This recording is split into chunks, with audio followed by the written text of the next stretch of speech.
आज के मुख्य समाचार। मुंबई पुलिस कमिश्नर ने कहा, पुलिस थानों में आने वाले लोगों को मेहमान समझें।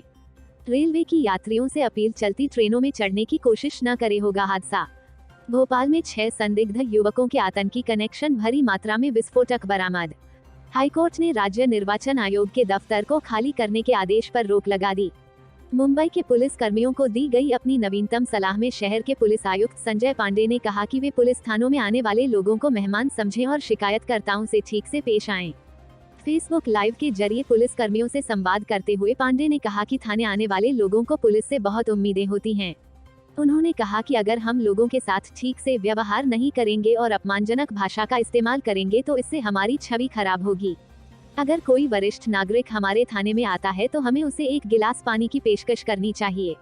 पांडे ने कहा कि हर शिकायतकर्ता, चाहे वह अमीर हो या गरीब, उसके साथ समान व्यवहार किया जाना चाहिए। पुलिस थानों में लोगों के साथ अच्छा व्यवहार किया जाना चाहिए। हमारे अधिकारियों को अवैध लॉटरी और डांस बार के खिलाफ कार्रवाई करनी चाहिए, लेकिन अपनी छवि खराब नहीं करनी चाहिए। पुलिस आयुक्त ने फूड डिलीवरी बॉय के खिलाफ कार्रवाई की चेतावनी देते हुए कहा कि उपभोक्ताओं को समय पर खाना पहुंचाने के लिए उनके खिलाफ तेज रफ्तार से गाड़ी चलाने की कई शिकायतें मिली हैं। उन्होंने कहा कि कुछ होटल रेस्तरां यह कहते हुए उपभोक्ताओं को आकर्षित करते हैं कि निर्धारित समय पर खाना न मिलने पर उनका बिल माफ कर दिया जाएगा, जिसके चलते डिलीवरी बॉय तेज रफ्तार से गाड़ी चलाने को मजबूर होते हैं। मुंबई रेलवे की ओर से अक्सर यात्रियों से अपील की जाती है कि वे चलती ट्रेनों में न तो चढ़ने की कोशिश करें और न ही इससे उतरने का प्रयास करें, लेकिन कई बार इंसान जल्दबाजी में ऐसी चूक कर बैठता है जिससे उसकी जान पर बन आती है। मुंबई के वडाला रेलवे स्टेशन पर ऐसा ही हुआ, जब एक यात्री की जान पर बन आई, लेकिन वहां मौजूद रेलवे सुरक्षा बल की सतर्कता की वजह से उसकी जान बाल बाल बच गई। मध्य रेलवे की ओर से घटना का वीडियो जारी किया गया है, जिसमें देखा जा सकता है कि किस तरह रेलवे स्टेशन से गुजर रही एक ट्रेन से यात्री अचानक गिर जाता है। वह प्लेटफॉर्म और ट्रेन के बीच के गैप से नीचे गिरने ही वाला था कि वहां मौजूद आरपीएफ के एक सिपाही ने उसे पीछे खींच लिया और इस तरह मुश्किल से उसकी जान बच पाई। वीडियो में रेलवे स्टेशन पर अन्य यात्री भी मौजूद नजर आ रहे हैं। मध्य रेलवे की ओर से जारी बयान में कहा गया है कि आरपीएफ कांस्टेबल नेत्रपाल सिंह ने वडाला स्टेशन पर एक यात्री की जान बचाई, जो चलती लोकल ट्रेन में सवार होने की कोशिश के दौरान गिर पड़ा। अगर आरपीएफ सिपाही ने उसे पीछे की तरफ नहीं खींचा होता तो वह प्लेटफॉर्म से नीचे गिर सकते थे और ट्रेन के नीचे आ सकते थे। रेलवे ने यात्रियों से एक बार फिर चलती ट्रेन में न तो चढ़ने और न ही इससे उतरने की अपील की है। यह वीडियो सोशल मीडिया पर वायरल हो रहा है, जिसमें लोग आरपीएफ जवान की सतर्कता की तारीफ कर रहे हैं। ट्विटर पर भी लोग एक दूसरे को सीख दे रहे हैं कि चलती ट्रेन में वे चढ़ने या उतरने का प्रयास न करें। भोपाल मध्य प्रदेश की राजधानी भोपाल में ने 6 संदिग्ध युवकों को पकड़ा है। इन युवकों के आतंकी कनेक्शन की आशंका है। इनके पास से बड़ी मात्रा में धार्मिक साहित्य और विस्फोटक सामग्री भी बरामद हुई है। एटीएस के साथ अब तमाम खुफिया एजेंसी इन सभी युवकों से पूछताछ कर रही है। यह ऑपरेशन रात 3 बजे चलाया गया और इसे पूरी तरीके से गोपनीय रखा गया। इसमें स्थानीय पुलिस को शामिल नहीं किया गया। इस वजह से फिलहाल वरिष्ठ अधिकारी इस पर चुप्पी साधे हुए हैं। गौरतलब है कि भोपाल के ऐशबाग थाने के पास रविवार तड़के 3 बजे खुफिया एजेंसी के 50 से ज्यादा जवानों ने एक घर की घेराबंदी की।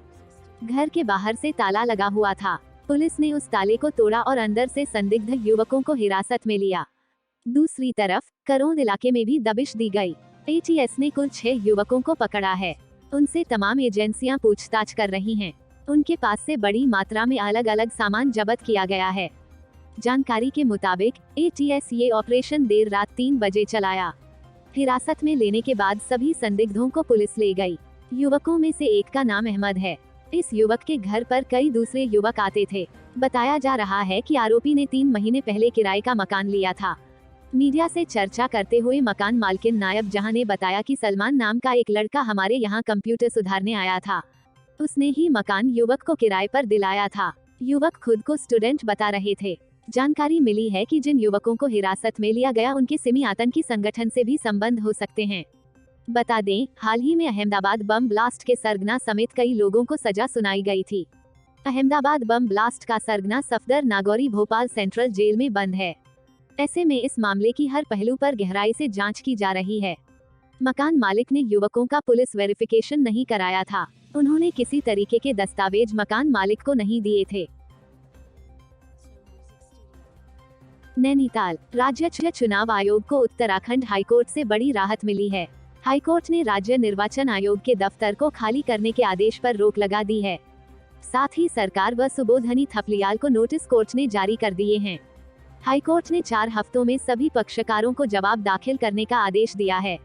आपको बता दें कि देहरादून के अजबपुर कलां को नगर निगम में शामिल कर राज्य निर्वाचन आयोग को ऑफिस खोलने के लिए जमीन दे दी। इस पर सुबोधनी थपलिया व अन्य ने सिविल जज देहरादून के यहाँ याचिका दाखिल की और कहा कि ये जमीन उनकी है और गलत तरीके से सरकार ने इसको राज्य निर्वाचन आयोग को दिया है। सुबोधनी समेत अन्य ने कहा कि 30 जून 1985 से पहले ही उनके पिता इस जमीन पर काबिज थे। 3 जुलाई 1987 में उनके नाम ये जमीन आवंटित कर दी गई थी। याचिका में कहा गया था कि 2017 में वो हिमाचल घूमने गए थे। इसी बीच राजस्व मंत्री ने मौखिक आदेश पर जमीन को सीज कर दिया, जिसके बाद राज्य निर्वाचन आयोग का यहां दफ्तर बना दिया है। इसके बाद 2001 में सिविल जज देहरादून ने याचिका को खारिज करते हुए सरकार के फैसले को सही बताया, तो इस फैसले को सुबोधनी ने अपर जिला जज की कोर्ट में चुनौती दी। 17 दिसंबर 2021 निचली अदालत ने सुबोधनी थपलिया के हक में फैसला देते हुए राज्य निर्वाचन आयोग को 1 महीने के भीतर कार्यालय खाली करने का आदेश दिया था।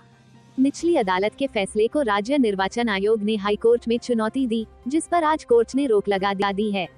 राज्य निर्वाचन आयोग ने निचली अदालत के फैसले को निरस्त करने की मांग की है। राज्य निर्वाचन आयोग के वकील संजय भट्ट ने बताया कि उन्होंने निचली अदालत के फैसले को चुनौती देते हुए आदेश को निरस्त करने को कोर्ट में गुहार लगाई है। सरकार द्वारा इस जमीन को निर्वाचन आयोग को देने की बात कोर्ट में रखी गई है। अब सरकार का जवाब आने के बाद आगे की सुनवाई होगी। Bureau report, Mumbai.